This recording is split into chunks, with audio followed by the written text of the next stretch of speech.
Before she tragically died, Olivia Newton-John told a shocking secret that fans have been waiting decades to hear. What really took place on the Grease set? What kinds of movies did they show before Grease that you said, "I should have said no to the one I made"? Was it really that bad? Yes, of course. There were a lot of unwritten stories, hidden feelings, and on-set secrets going on behind the bright smiles and exciting dance scenes. In her last days, Olivia finally broke her silence, proving the long-rumored drama, relationships, and unforgettable moments that made the movie what it is today. Here is the emotional truth from Sandy herself about what happened behind the scenes. Get ready to see Grease like never before. The set of Grease. In 1978, a lively, upbeat show hit the big screen and quickly won the hearts of millions of people all over the world. That movie was Grease, an American romantic comedy with catchy songs, memorable dance numbers, and a look back at what it was like to be a kid in the 1950s. In this movie, Randall Kleiser directed his first full-length movie. Bronte Woodard wrote the script, which was based on the hit 1972 show by Jim Jacobs and Warren Casey.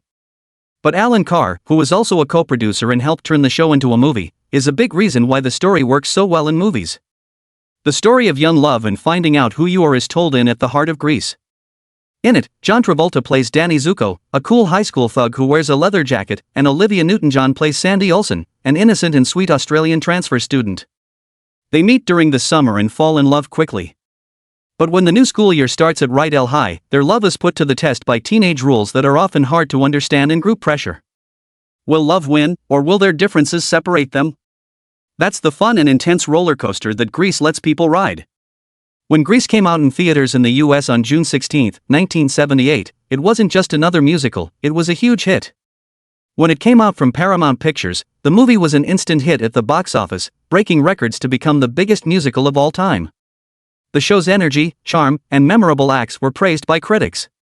People were mesmerized by the catchy music, bright outfits, and realistic high school drama. From the halls of Rydell High to the dreamy America of the 1950s, Grease caught the spirit of youth in a way that was fun and felt like it would last forever. The movie's music did just as well as the movie itself. By the end of 1978, the album Grease was the second best-selling record in the US. It was only second to Saturday Night Fever, which also starred John Travolta. They made hits right away with songs like You're the One That I Want, Summer Nights, and Grease Lightning. These songs will be played on radios all over the world and be a part of karaoke for many years to come. Olivia Newton-John sang one of the movie's songs, Hopelessly Devoted to You, which was even up for an Academy Award for Best Original Song. Grease was also nominated for 5 Golden Globe Awards besides the Oscars. These included Best Motion Picture, Musical or Comedy. It was also up for Best Original Song with the songs Grease and You're the One That I Want. These choices showed how the movie affected a lot of people, not just movie fans but also people who work in the movie business. Since it came out, Grease has become more popular, gaining a spot in the US National Film Registry in 2020 because of its influence on art and culture.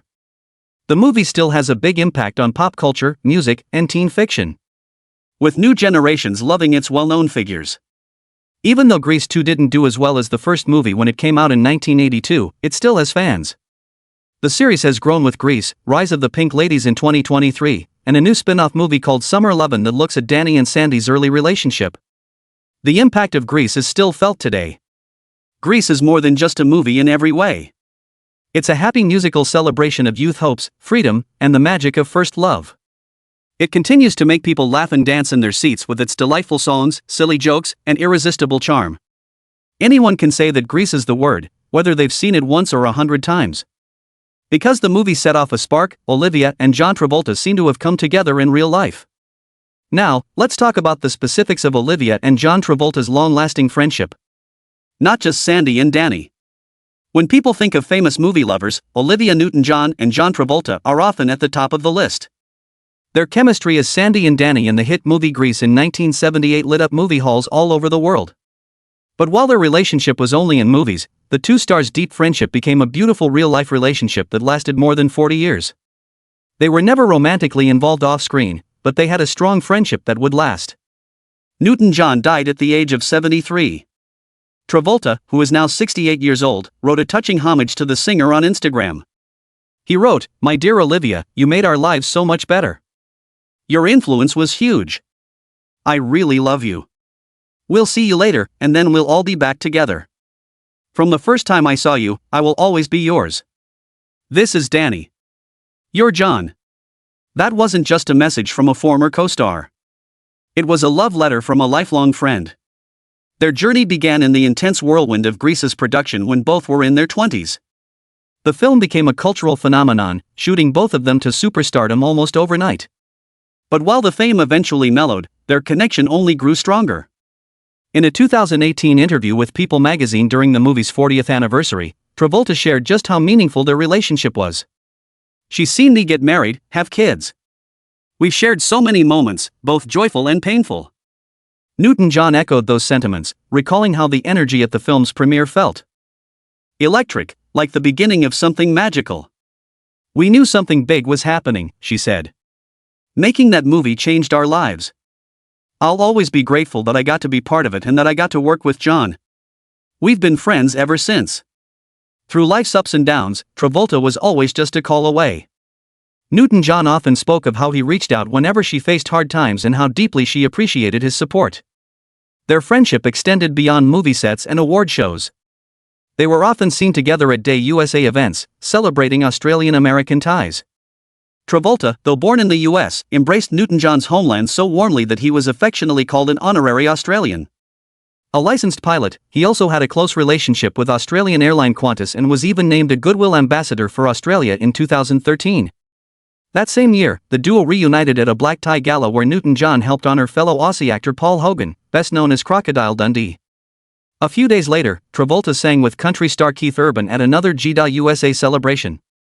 Their friendship wasn't just about public appearances, it was about shared joy and mutual respect. And of course, they never stopped being ambassadors for Grease. From DVD launches to anniversary events, they continued to delight fans. One particularly memorable moment came in 2019 at a Meet and Grease sing-along in Palm Beach, Florida. Travolta beamed as he told the crowd, "Love singing together, so anything is possible." Looking back on the film that started it all, Travolta never stopped praising his co-star. At a 40th anniversary event hosted by the Academy of Motion Picture Arts and Sciences, he shared how strongly he'd pushed for her to be cast. There was no one else on earth who could play Sandy. It had to be Olivia, he insisted. But Olivia Newton-John hadn't always believed she was the right choice. She admitted at the same event that she was hesitant to take the role. Her previous experience in a musical hadn't been great, and she was nervous about playing a high schooler in her late 20s. That changed the moment Travolta showed up at her house. "This gorgeous guy walks up my driveway with these bright blue eyes," she recalled with a smile. "He was so sweet. He melted me." Their connection was real, effortless, and rare. While not everything the pair created together was gold, some of their musical collaborations outside Grease didn't quite hit the mark. Their friendship remained pure and unwavering. In the end, Olivia and John taught the world a lesson about love. Not just the romantic kind, but the kind that withstands time, distance, and life's many changes. It's the kind of love that doesn't need to be defined by titles or tied with ribbons. It simply is. And as Travolta said, they'll meet again somewhere down the road. Who is the star woman who got John Travolta's heart in Grease? What does she represent? Let's talk about who Olivia Newton-John is. The story of Olivia Newton-John. Once upon a time, in the quiet hum of post-war Cambridge, England, a baby girl named Olivia Newton-John was born on September 26, 1948. No one could have guessed that this gentle, wide-eyed child would one day grow into one of the most beloved voices the world would ever hear. A woman whose songs would echo through generations, whose smile would charm millions, and whose courage would uplift hearts long after the music faded. Olivia's early years were split between England and Australia, where her family moved when she was a child. It was in Australia, beneath its sunlit skies, that Olivia first discovered her love for singing. She had a voice that seemed to melt into melodies, sweet and soulful, like a comforting breeze. Before long, she began to appear on TV shows and talent competitions. By the time she reached her early 20s, her voice was no longer just a local treasure. It was becoming a global sensation. Then came the moment that changed everything. In 1978, Olivia Newton-John starred in a film that would become one of the most iconic musicals of all time, Grease. Cast as the innocent Sandy opposite John Travolta's charming Danny, Olivia captured hearts like wildfire. Her transformation in the movie, from the shy, sweet girl in a poodle skirt to the confident, leather-clad heroine, became the stuff of cinematic legend. The film soared at the box office, becoming the highest-grossing musical film of its time. But it wasn't just the movie that made history. The Grease soundtrack became a cultural anthem. Songs like Summer Nights and You're the One That I Want flew to the top of global charts, with the latter becoming one of the best-selling singles ever recorded. Fans around the world sang along, danced, and fell in love with the music. And with Olivia. Yet her story didn't stop at Sandy. Olivia went on to build a musical empire. With over 100 million records sold, she became one of the best-selling recording artists in history and the top-selling female artist from Australia. Her voice, warm and graceful, could slip effortlessly from country to pop, from sorrow to celebration. Hits like Hopelessly Devoted to You, Physical, and I Honestly Love You cemented her as a household name. Her awards shelf overflowed. For Grammy Awards, 6 American Music Awards, 9 Billboard Music Awards, and a Daytime Emmy. She earned a star on the Hollywood Walk of Fame, and she charted 15 top 10 singles on the Billboard Hot 100, with 5 reaching number 1. Her albums weren't just loved, they were legendary, with several achieving multi-platinum status. But behind all the glamour, Olivia remained grounded, deeply compassionate, and quietly heroic. In the early 90s, Olivia received devastating news. She had breast cancer. The diagnosis shook her, but it didn't break her. Instead, it sparked a new chapter in her story, one filled with purpose and unwavering hope. She didn't hide her battle. She shared it, bravely and publicly, becoming a voice for countless women fighting the same fight. Rather than let the disease define her, she chose to fight back, not just for herself, but for others. In 2012, after years of tireless advocacy and fundraising, she opened the Olivia Newton-John Cancer and Wellness Centre in Melbourne, Australia. This wasn't just a hospital. It was a sanctuary of healing where cutting-edge science met holistic care. In 2015, it was renamed the Olivia Newton-John Cancer Wellness and Research Center, honoring the legacy she was building not just in music, but in medicine. Even as she faced 3 separate battles with cancer, Olivia continued to perform, to inspire, and to love. She became a symbol of resilience, embracing life with grace, humor, and light. She also used her platform to stand up for the planet and its creatures, supporting environmental and animal rights with passion and sincerity. In 2006, the Australian government named her an Officer of the Order of Australia. In 2020, Queen Elizabeth II honoured her with the title Dame Commander of the Order of the British Empire, a fitting tribute to a woman who had given so much beauty to the world. On August 8, 2022, Olivia Newton-John took her final bow, surrounded by family and love. But though her physical presence is gone, her voice still soars in the hearts of those she touched. Her music plays on, her kindness echoes in hospitals and homes, and her courage continues to light the way for those walking through shadows. She was more than a star. Olivia Newton-John was a song, a timeless melody of joy, strength, and love. And even now, her story sings on. Let's dig into the details of her early days in her career. The early spark in her career. Before she became a global superstar, Olivia Newton-John lived an ordinary childhood that slowly blossomed into an extraordinary life filled with music, fame, and unexpected turns. As a young girl growing up in Melbourne, Australia, Olivia attended primary school alongside Daryl Braithwaite, who, like her, would later become a successful singer. Even in her early years, her love for performing shone brightly. At just 14 years old, she teamed up with 3 of her classmates to create an all-girl music group called Soul 4. Although the group didn't last long, they enjoyed performing at a cozy local coffee shop owned by Olivia's brother-in-law. It was in that simple, homely setting that her passion for singing started to grow roots. Initially, Olivia dreamed of becoming a veterinarian. She had a deep affection for animals and wanted to work with them. But as time went on, she began to doubt whether she could manage the tough science exams required for that career path. Slowly, her heart pulled her toward the stage and the world of performance where she felt more alive and confident. Her first real taste of acting success came in 1964 while she was still in high school. Olivia played the role of Lady Mary Lacenby in her school's production of The Admirable Crichton. Her performance impressed many and earned her second place in the Young Sons Drama Award, a recognition given to the best schoolgirl actresses. This moment gave her a burst of confidence and confirmed her budding talent in the performing arts. Soon after, Olivia became a familiar face on Australian television. She was featured in popular shows like Time for Terry and The Happy Show on HSV7, where audiences came to know her as the sweet and cheerful, lovely Livy. She also appeared on The Go Show, a music program that turned out to be a major turning point in her life. It was there she met 2 people who would shape her career. singer Pat Carroll, who would later become her duet partner, and music producer John Farrar, who would help craft some of her biggest hits. Interestingly, Carroll and Farrar would eventually marry. In 1965, Olivia's talent reached a wider audience when she entered a national TV talent show called Sing, Sing, Sing, hosted by the legendary Johnny O'Keefe. She wowed viewers with her renditions of Anyone Who Had a Heart and Everything's Coming Up Roses and walked away as the winner. Her prize? A trip to Great Britain. At first, she hesitated to take the journey, unsure about leaving home, but her mother gently encouraged her to see more of the world and chase her dreams. Almost a year later, Olivia finally made the leap and boarded a plane to the UK. But life abroad wasn't easy at first. Olivia deeply missed her boyfriend at the time, Ian Turpie, with whom she had co-starred in a light-hearted 1965 Australian TV film called Funny Things Happen Down Under. She was so homesick that she tried to book flights back home, only for her mother to secretly cancel them, hoping Olivia would give the UK a real chance. In 1966, Olivia took her first big step into professional music by recording her debut single, Till You Say You'll Be Mine, under Decca Records. The song didn't chart, but it was a significant milestone. She was now officially a recording artist. Things started to look up when her old friend Pat Carroll also moved to the UK. Reunited and excited, the two formed a singing duo named Olivia. They began performing together in nightclubs across Europe, bringing their close friendship and harmonies to live audiences. In one amusing incident, they accepted a gig at Paul Raymond's Revue in London, not realizing it was a strip club. Dressed in modest, frilly, high-collared dresses, they took to the stage, a comical mismatch for the setting, and the crowd's reaction made for a memorable night.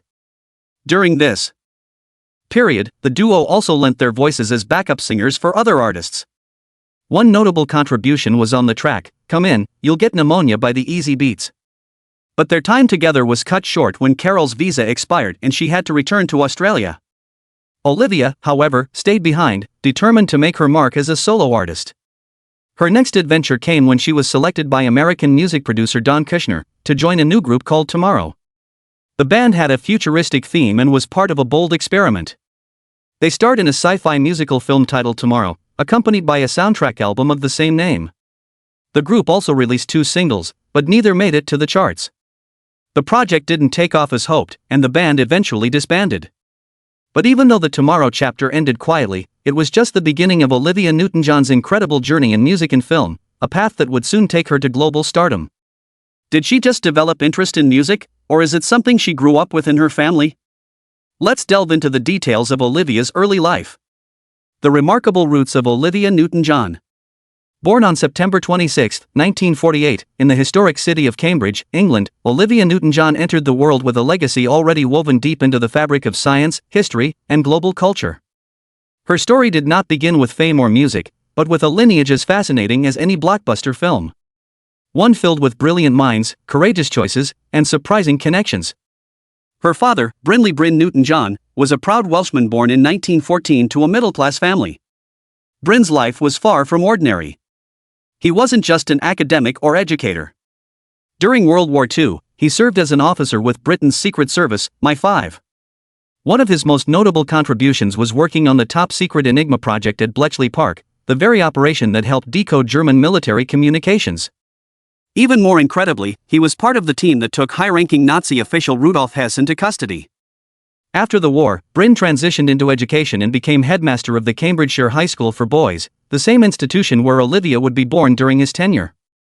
Her mother, Irene Helene Born, carried an equally compelling story. Born in Germany in 1914, Irene came from a family of Jewish intellectuals. In 1933, as the dark cloud of Nazism spread over Germany, her family fled to the United Kingdom for safety, a decision that would shape not only their future, but that of generations to come. Irene's father, Olivia's grandfather, was none other than Max Born, a Nobel Prize-winning physicist who made major contributions to quantum mechanics. His groundbreaking work laid the foundation for much of modern science. Olivia's maternal grandmother, Hedwig, also came from a prestigious background. She was the daughter of Victor Ehrenberg, a respected Jewish jurist, and Helene Agatha von Gering, who was of Lutheran faith. Through this lineage, Olivia could trace her ancestry back to the Protestant reformer Martin Luther, making her a descendant of one of Christianity's most pivotal figures. Even more astonishing, it's believed that she also had royal Spanish blood through another branch of her family tree. One of the most notable ancestors on her mother's side was Rudolf von Gering, a brilliant legal scholar and Olivia's great-great-grandfather. Her intellectual heritage didn't stop there. Her uncle, Gustav Born, was a respected pharmacologist, and through her Ehrenberg family line, she was distantly related, as a third cousin, to British comedian and author Ben Elton. Olivia was the youngest of 3 children born to Bryn and Irene. Her older brother, Hugh, followed a path of service through medicine and became a doctor. Her sister, Rona, ventured into the arts as an actress and was once married to restaurateur Brian Goldsmith. Later, Rona married Jeff Conaway, Olivia's co-star from the iconic film, Grease. That marriage, though, ended in divorce in 1985. Olivia also had 2 half-siblings, a brother, Toby, and a sister, Sarah, born from her father's second marriage. In 1954, when Olivia was just 5 years old, the Newton-John family embarked on a life-changing journey. Leaving post-war England behind, they set sail for Australia aboard the passenger ship SS Strathhaird. The family settled in Melbourne, Victoria, a city rich in culture and opportunity. Bryn Newton-John continued his academic career there, becoming a professor of German and later the Master of Ormond College at the University of Melbourne. Their family remained deeply involved in community life and regularly attended church services. Bryn also served as head of a Presbyterian college, reflecting the family's strong values and love for learning. Growing up in Melbourne, Olivia began her education at Christchurch Grammar School, a reputable school in South Yarra. She later attended University High School in Parkville, where she likely began to discover her own path, one that would lead her away from academics and into the spotlight of entertainment. From such distinguished beginnings, it's no surprise that Olivia Newton-John grew up to be more than just a singer or actress. She was the product of minds that changed the world, hearts that survived war and exile, and a spirit shaped by cultures, religions, and histories interwoven over centuries. Her roots were steeped in science, faith, and resilience, a legacy that would shine brightly through her voice, her activism, and her undeniable presence on the global stage. In her later years, Olivia Newton-John got ill and eventually gave up the ghost. Let's dive into the details of Olivia Newton-John's illness that led to her death. Olivia's brave final journey. In May 2017, fans around the world were heartbroken when beloved singer and actress Olivia Newton-John shared some painful news. Her breast cancer had come back and spread to her lower back. At first, doctors thought the severe pain she was feeling was caused by sciatica, a nerve condition that affects the lower back and legs. But as the pain grew worse and more persistent, further tests revealed something more serious: the return of breast cancer. What many people didn't know at the time was that this wasn't Olivia's second battle with the disease. It was actually her third. Her first diagnosis was back in 1992. She bravely fought it and appeared to overcome the illness, becoming a symbol of strength and resilience to millions of people. However, in 2013, the cancer came back, although she chose to keep that private. Then in 2017, when the cancer returned once again, it had spread to her bones, a condition known as metastatic breast cancer, and reached the most advanced stage, stage 4. This time, the illness brought with it immense physical pain, especially in her bones. Yet, Olivia faced it all with remarkable courage. She spoke openly about her struggles and shared that she used cannabis oil to manage her pain. Her support for the use of medical cannabis was not just personal, she became an advocate for it, using her voice to support others facing similar battles. Her daughter, Chloe, even runs a cannabis farm in Oregon, continuing her mother's legacy in a meaningful way. Olivia Newton-John's journey came to a peaceful end on August 8, 2022. She passed away at the age of 73 at her cherished home in the Santa Ynez Valley of California. The news of her death touched millions of hearts across the globe. Tributes poured in from fans, world leaders, and fellow stars. John Travolta, her close friend and Grease co-star, honored her memory. As did Barbara Streisand and Australia's Prime Minister Anthony Albanese. In her home country, iconic buildings in Melbourne and Sydney lit up in her memory, glowing brightly like the star she was. The following month, her family held a small, intimate memorial service in California, just as Olivia had wished. She had asked to be cremated, with her ashes scattered in some of the places she held dear. Byron Bay in Australia, her Santa Ynez Ranch, and other places that I love. As she beautifully put it, this quiet farewell reflected her grace, simplicity, and deep connection to the earth and people she loved. Despite the private nature of her family's farewell, the state of Victoria recognized Olivia's incredible contributions to music, health advocacy, and the community by offering a state funeral. Her niece, Toddy Goldsmith, accepted on behalf of the family. And so, on February 20,